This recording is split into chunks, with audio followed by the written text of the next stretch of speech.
The Linkage Conference, which is about women in leadership, I was just beyond thrilled that LPL sent me, along with a group of women. So I was extremely flattered and very happy to go. I hadn't been to anything like that in years. But I have to fess up, I have to be honest. I expected it to be sort of a, we all get together and we encourage each other, and there's not a lot of power there except in the relationship and the support that we have for each other, which is in itself important. In the world that I started in, I guess I was pushing 30 by the time I really entered the professional world, there was nobody, no females, none, in any of my college courses in junior and senior level science and math, not one. So I expected it to be a women's conference, and I expected, not a lot of power there, except in, maybe support for each other. And I remember I walked into this beautiful facility where they had the meeting, and there was a group of women that walked in ahead of me. And they had on bright colors and swingy skirts and high heels, and they were all, all beautiful and made up and bouncy hair, and they were giggling. I mean, giggling. And I remember thinking, oh boy, here we go. Because those behaviors in the workplace that I, grew up in mean that you will not be taken seriously. You will have no shot at any sort of leadership position.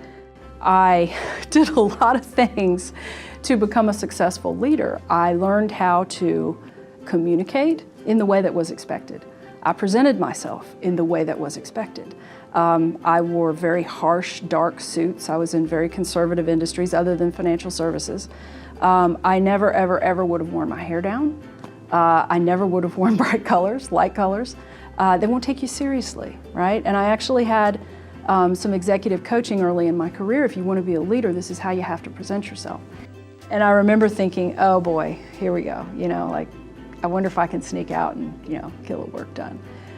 And boy, did I walk out of there a more humble person than I was when I walked in, because the women that they put in front of us were beyond anything I ever expected any female to be able to achieve in any workplace. And it's not just what they achieved, it's their presence, it's the way that they did it. It's the way that they impacted their environments by being authentically who they are.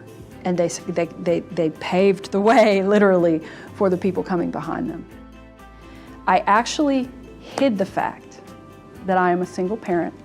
I have been for 12 years. I treasure my kids. That's what gives me my juice, right? But I'm a single parent. That means that there are a lot of demands on your time outside of work, especially when you can't afford help, that make it hard for you to succeed VP level and above.